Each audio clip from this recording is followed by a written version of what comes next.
are you willing to get that child back, weigh that child on a normal basis, allow yourself to be monitored, do the things that you have to do to make sure that you're doing what you have to for that child?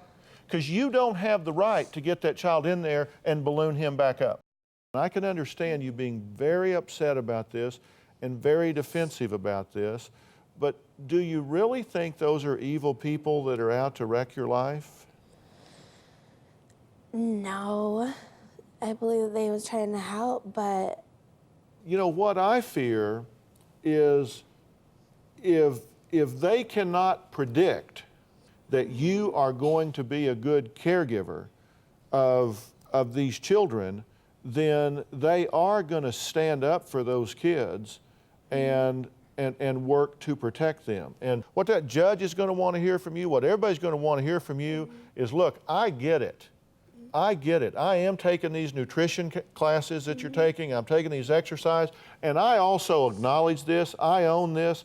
That was really dumb to have allowed what I allowed. And I get that, and I'm going to change that. And that's not a problem because and have you been accountable in this situation, or have you been blaming other people? No. You showed up with junk food. It was a visit in the morning at the park, and he kept on saying that he was hungry, and I mean, he was saying it and saying it and saying it. Well, the reason why there's supervised visits is so that, you know, they're afraid that I'm gonna give him something that he shouldn't have. So it was early in the morning, I said, well, what is healthy, you know? Okay, excuse me, is that a yes? Yeah. Yeah, you got him junk food and gave it to him.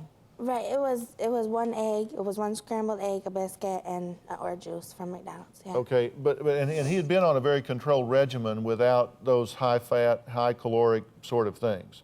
Right. And so they thought that was a violation. Yeah. And when they had the hearing, you showed up late. Right.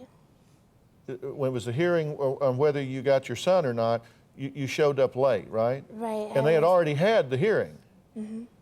And you said, well, wait a minute, can we talk about this? And you felt like it was unfair because you were only, what, 5 minutes late or something? Yeah, it was like 3-4 minutes late. 3 or 4 minutes late? And you thought the judge was particularly mean because she wouldn't reopen it and talk about it? It was a different judge, actually, than the one we have now, but yeah, they wouldn't let us talk about it. You show up late for a judge, they don't like that. I know. And if it was that important, why weren't you there on time?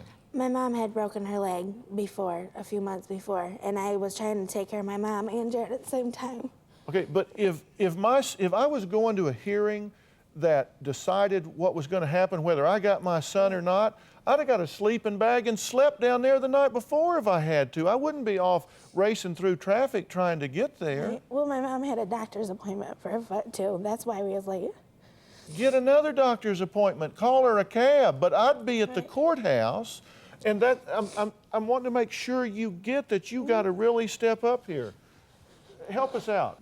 She takes responsibility for being out of line, for overfeeding the child, and not putting proper emphasis on exercise. But now all she's asking for is, give me my child back, give me my children back for 30 days, and let me show you that I can. And I know that you have to advocate for your client, but I'm talking about Jarrett. Can she handle that child or not? In my opinion, she can. Because you know her better than I do, and you've talked to her, and do you deserve to have that child back? Yes. Because you're saying, well, I didn't know that giving him this food was a bad thing. I mean, are you willing to get that child back, weigh that child on a normal basis, allow yourself to be monitored, do the things that you have to do to make sure that you're doing what you have to for that child? Because you don't have the right to get that child in there and balloon him back up.